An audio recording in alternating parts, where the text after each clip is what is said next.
그림의 가나다에 해당하는 사례로 적절하지 않은 걸 찾는 문제인데요.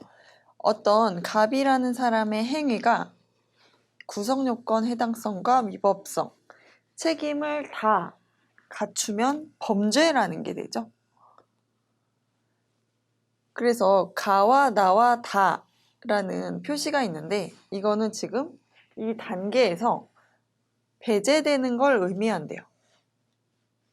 그러니까 가는 구성요건 해당성 자체가 없는 거, 나는 구성요건은 해당되지만 위법성이 없는 거, 다는 이 1, 2단계는 통과했지만 책임이 없는 상태를 나타내는 거죠.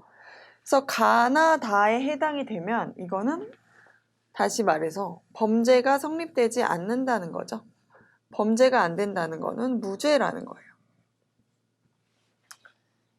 그래서 이 아래 사례에서 한번 찾아보면요. 1번 가, 구성요건에도 해당되지 않는 사례로 갑이 원수인 을이 죽도록 저주를 했대요. 마음속으로 생각했다는 거죠. 죽어라.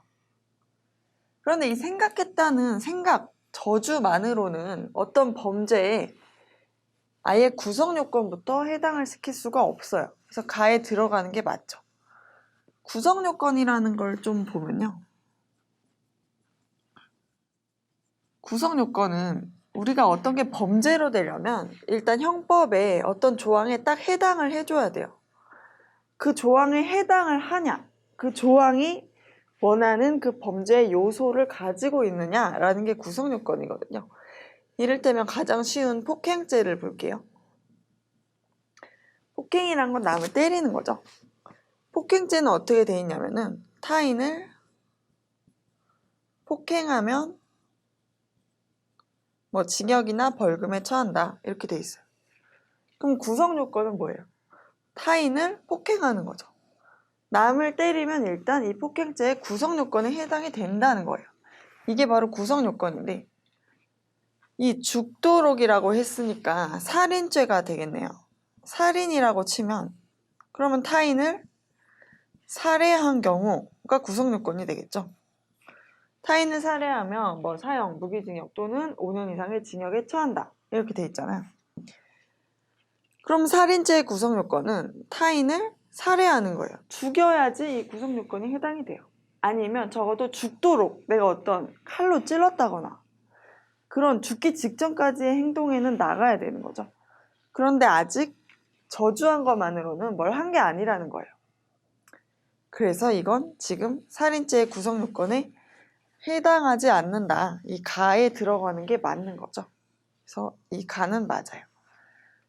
2번 나에 해당하는 거네요. 구성요건에 해당하지만 이제 위법성이 탈락하는 거죠.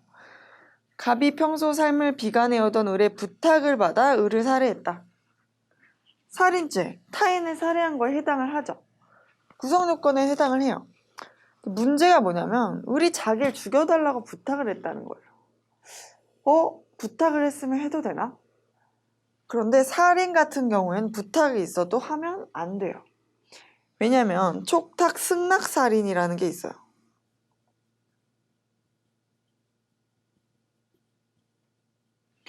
남의 부탁을 받고 타인을 살해한 경우라는 조항이 하나가 더 있거든요.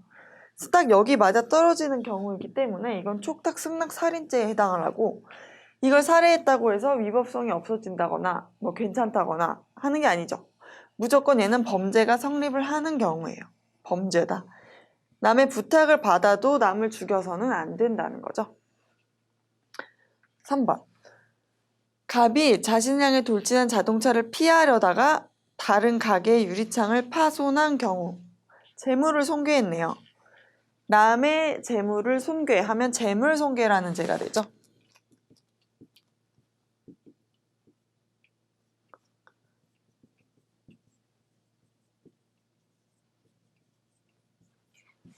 재물손괴죄의 구성요건은 타인의 재물을 손괴할 것이에요. 지금 어떻게 앞에 부분을 빼고 읽어보면 타인의 재물을 부쉈죠. 손괴했죠. 그러니까 구성요건에는 해당이 되는 거야. 남의 재물을 부셨어. 근데 이 상황을 잘 보면은 지금 얘가 그 남의 재물을 부수지 않으면 지금 자기가 다칠 상황이었죠. 그러니까 어쩔 수 없었던 이런 점이 있을 때는 이거를 긴급 피난이라는 걸로 인정을 해주죠. 피난 행위를 우리는 인정을 한다는 거예요. 피난이 인정이 되면 이거는 지금 나에 해당을 해요. 위법성이 탈락될 때를 위법성 조각사유라고 하죠. 위법성 조각사유에 정당 방위, 긴급 피난, 정당 행위 이런 게 있잖아요. 그래서 이 3번이 딱 긴급 피난에 해당되는 행위에 해당하기 때문에 나에 해당을 해요. 그래서 3번은 맞는 거죠. 4번을 볼게요. 4번. 갑이 심신상실 상태에서 을의 휴대폰을 훔쳤다. 남의 재물을 훔쳤어요. 이건 무슨 죄죠?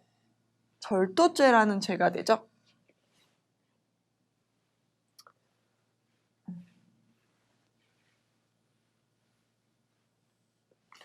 절도죄의 구성을 보면은 타인의 재물을 절취하면 이제 징역 또는 벌금에 처한다 이렇게 돼 있어요.